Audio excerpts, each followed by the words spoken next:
সামনে নির্বাচনের সময় নেতারা নানান বিষয় নিয়ে কথা বলেন, কিন্তু সব কথা কি আমরা শুনি? একই মঞ্চে একই প্রশ্নে একই সময়ে কে কি ভাবছেন একসঙ্গে যদি আমরা শুনতে পারতাম তাহলে কেমন হতো? কিংবা প্রতিদ্বন্দ্বীরা একই মঞ্চে যদি সত্য মিথ্যা সহ নানান প্রশ্নের উত্তর দিত তাহলে বা কেমন হতো? এটা কি সম্ভব? সম্ভব। আমাদের দেশে না হলেও বিশ্বের বিভিন্ন দেশের রাজনৈতিক প্রধানদের বিতর্ক হয়ে থাকে প্রেসিডেন্সিয়াল ডিবেটের মাধ্যমে। কিন্তু এখানে প্রশ্ন হলো, বাংলাদেশে এমন বিতর্ক নেই, কিন্তু কেন?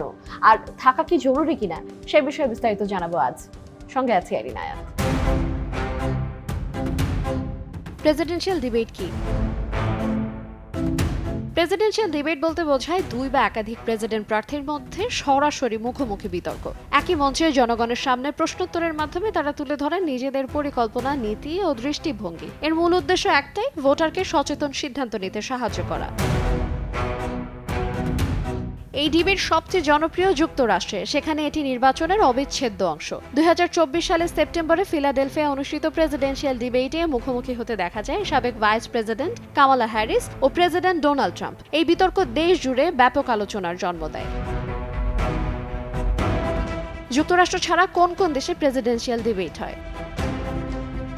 যুক্তরাষ্ট্র ছাড়াও ফ্রান্স, ব্রাজিল, দক্ষিণ কোরিয়া, ফিলিপিন, ইন্দোনেশিয়া ও আফ্রিকার কয়েকটি দেশেও রাষ্ট্রপতি নির্বাচনের আগে এই ধরনের ডিবেট অনুষ্ঠিত হয়। কোথাও এটি বাধ্যতামূলক, কোথাও আবার রাজনৈতিক সংস্কৃতির অংশ।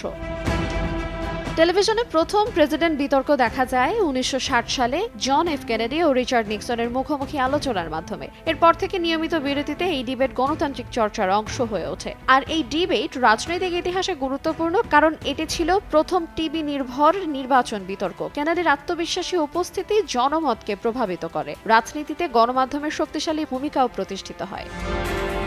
প্রেসিডেন্সিয়াল ডিবেটের প্রয়োজন কেন? ভোটারদের সচেতন সিদ্ধান্ত নিতে গুরুত্বপূর্ণ ভূমিকা রাখে। ডিবেট ভোটারদের সুযোগ দেয় প্রার্থীদের বক্তব্য সরাসরি শোনার। প্রার্থীদের স্পষ্ট জবাবদিহিতা নিশ্চিত করা যাবে। গণতান্ত্রিক সংস্কৃতি শক্তিশালী করা যাবে। তরুণ ও নতুন ভোটারদের ভোট দিতে অনুপ্রাণিত করা যাবে। তরুণদের রাজনীতিতে আগ্রহ বাড়ায়। বাংলাদেশে কি প্রেসিডেন্সিয়াল ডিবেট হয়?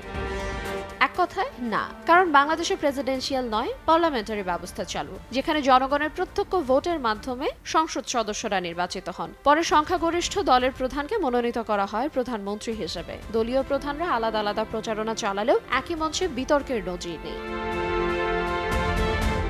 বাংলাদেশে নির্বাচনের সময় প্রার্থীদের স্লোগান, প্রতিশ্রুতি আর পাল্টা অভিযোগে মুখর থাকে রাজনীতির মাঠ, কিন্তু খুব কমই দেখা যায় একই প্রশ্নে একই মঞ্চে নেতাদের সরাসরি মুখোমুখি হওয়া। যেহেতু ডিবেটের মঞ্চে প্রশ্নে উত্তর দিতেই হয়, সুতরাং যদি বাংলাদেশে এমন শীর্ষ নেতৃত্বের বিতর্ক হয় তাহলে পরিবর্তনটা আসবে জবাবদিহিতায়। তাছাড়া নির্বাচনী প্রচারণায় সরাসরি নীতি নির্ভর বিতর্কের সংস্কৃতি প্রায় অনুপস্থিত।